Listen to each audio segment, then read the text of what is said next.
na? Yun yung nakalagay dito. Parang ganun na.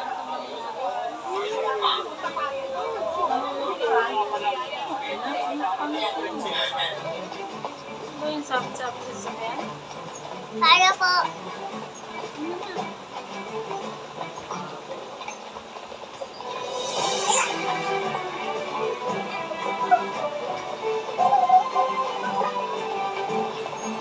Pag tinambang na, no? Mamamatay ka agad. No? Kasi na ka na nakasakay, no? Bigat naman sa mga kapit. Yan, ano? At hindi na siya magkabayo.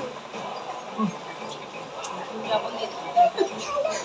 Ang durugas lang naman yan dati. Pero ano? Ayun na po siya. Yun o, ayun yung prinsesa.